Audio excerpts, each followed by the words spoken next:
Jessie B Scrapbooking back with another process video, and today I am working on Mixed Media Frenzy, and here is the lovely layout that we are going to be scrap lifting and using as our inspiration.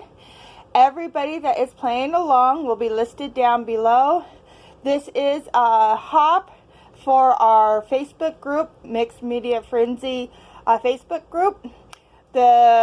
Once a month they open up the hop to everybody in the Facebook group to join in, and so I'm going to.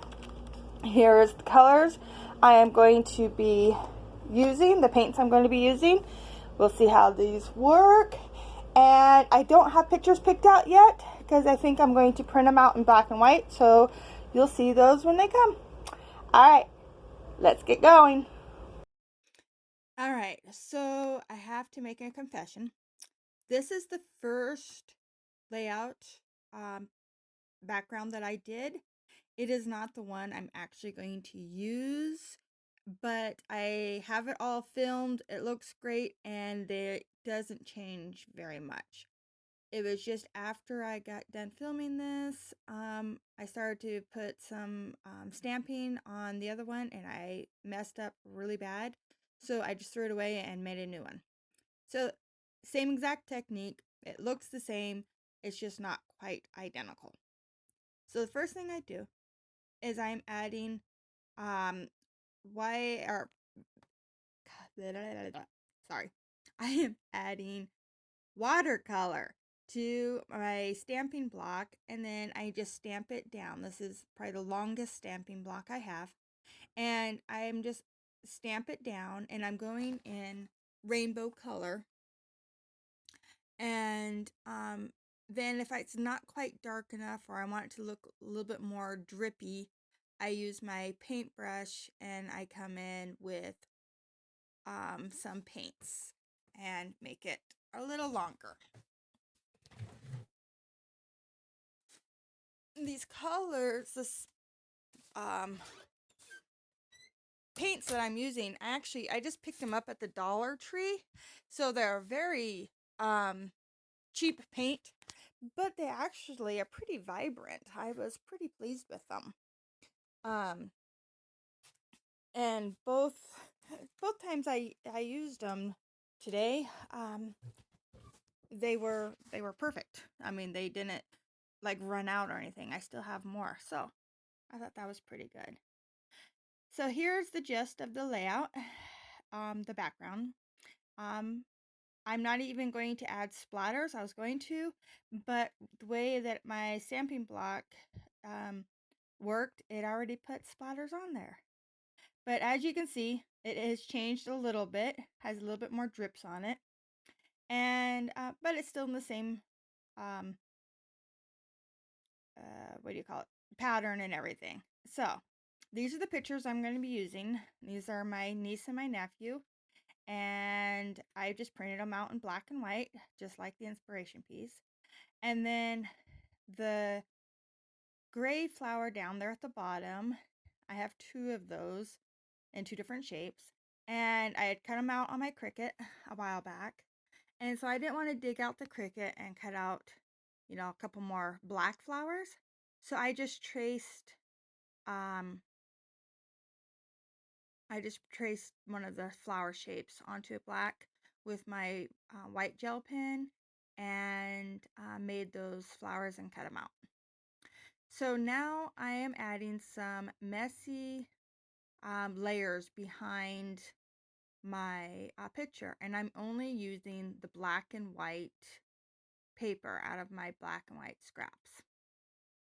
And this works out really, really good, actually. It pulls in the black and white, or the black flowers that I am adding in, and it just helps the picture to pop off all that color. And I'm sorry for the glare. I didn't realize how bad it was. It didn't look bad when I was filming. I'm really sorry. So I am just going to mess around with these for quite a bit. I actually cut out some of it because I just, kept moving them. but this is pretty much how it's going to be. It's going to have these strips down around all the way around it, and I am going to start adhering these down really soon. So I'm just checking my flowers to see if I like them, and I do. So this is where I'm going to finally start adhering everything down. And of course, when you glue it all down, things change a little bit, but I'm just trying to make it so it didn't change too much. So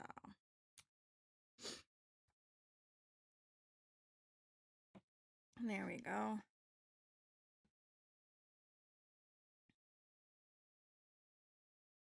I'm trying to cover up the little block on the, or little space on the side that doesn't quite fit, and the hole from the paper pad these papers were ripped out of.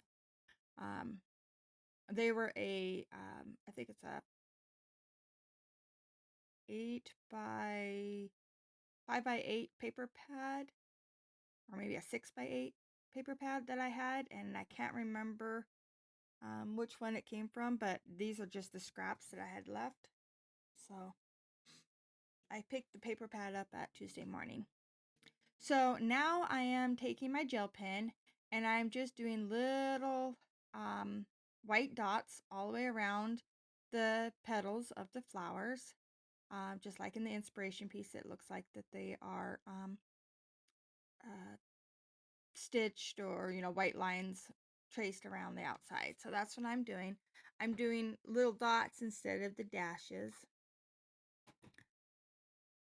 And right about now, I realized there is actually black flower down at the bottom too. Actually, there's two of them, but I'm only going to put one. And yeah, so I just figured that one was all covered up, so might as well stick it down here. And I was going to do stamping, and that's where I messed up on my other one, was the stamping. So this time I decided just to trace this flower here and use this bigger shaped flower.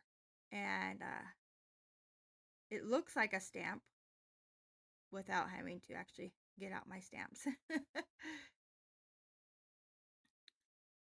So I figured I better just put the picture mat down, because yeah, there was no way I was going to be able to keep everything from moving if I didn't. So I used ATG and wet glue to make sure it stays. And I'm just going to keep going around all these little flowers. I think I draw 4 of them on here. I am sticking really, really close to the inspiration piece. I like the way it looks, and I know if I veer too far from it, I'm not going to like it. So I am not really good at the whole messy scrapping thing unless I am scrap lifting pretty closely. And so I like the way it looks when other people do it. I just have a hard time doing it myself. So she had, or I'm not even sure who is the inspiration artist on this one, but the art, they had a red frame like tucked in over here, and then a little green frame up at the top here, and they're kind of keeping them in their color spots on the background. So I'm doing the same. I put the red and the green down, and now I'm doing a messy, very messy border with my fine point Sharpie, and just adding a little bit of stitching, faux stitching lines on them.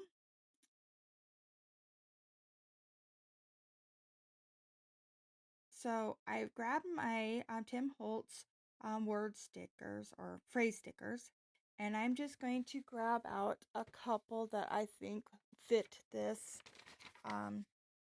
layout. And the first one I grabbed there is Stay Curious. And Then the next one, I guess the first one I grabbed was You Can Never Have Too Much Fun, then Stay Curious, and then Be Original. And then I grabbed my other planner book here that I got from Walmart, and there was a sticker that had been used, but the outline was still there, and I thought it looked perfect for that frame up here, and because it's multicolored. And so I just cut it out of the book and stuck it up here like it was a little frame. I like the size too because it's not too big and it doesn't take away from the pictures. I'm going to stick this little triangle that says yes in the greenish blue section.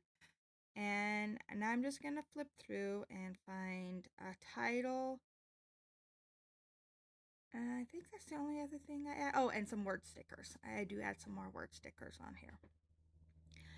I think the 2 word stickers I add, the blue one that I'm going to add here pretty soon is Share a Smile Today. And then over on the red side, I'm adding Think Positive.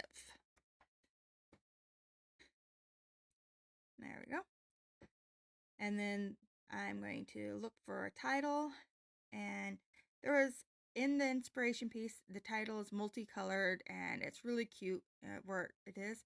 But I'm just going to go with a black title that says You Rock.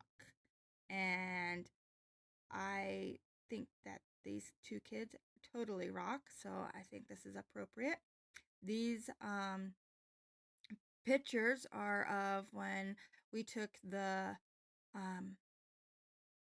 antlers that the kids got this year and took them to the Gun and Horn show in town, and they both won first place.